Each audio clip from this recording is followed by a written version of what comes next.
خبر شامل کی جا رہی ہے فیصلہ باد آئینہ نیوز سے اور میں ہوں آپ کا ہوسٹ عدیل شاہ ہاشمی۔ پاکستان تحریک انصاف کا قافلہ علی امین گڈھا پر بشرا بی بی کی قیادت میں اسلام آباد میں داخل۔ پاکستان بھر سے آنے والے رہنماؤں اور کارکنوں کے ساتھ پولیس کا لاٹھی چارج اور آنسو گیس کا سلسلہ جاری۔ کارکن شدید مشکلات کا سامنا کرنے کے باوجود ڈی چوک پہنچ گئے۔ وزیر داخلہ محسن ندوی کی میڈیا سے گفتگو۔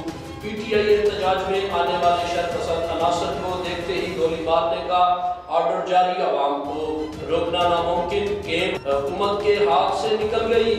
عمران خان کی فائنل کال پر شیر افضل نگر ڈی چوک دبنگ انٹری پولیس دیکھتی رہ گئی۔ پاکستان تحریک انصاف کے احتجاج پر ڈیوٹی کرنے والے 3 رینجرز اہلکار، 3 مظاہرین اور 1 ایف سی ایل کا جان کی بازی ہار گئے۔ ڈی چوک پر پہنچنے اور کارکنوں کے درمیان شیلنگ اور فائرنگ کا سلسلہ جاری۔ عوام نے ڈی چوک پہنچ کر اللہ اکبر کے نعرے بلند کر دیے۔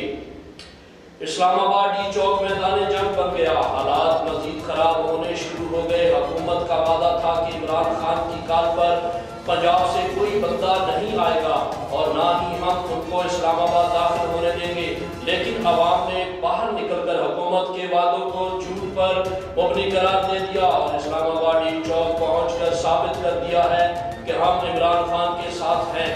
ڈی چوک کا اختیار فوج کے کنٹرول میں دے دیا۔ عوام نے خوف کے بند توڑ دیے۔ عوام نے پاکستان زندہ باد کے نعرے بلند کر دیے۔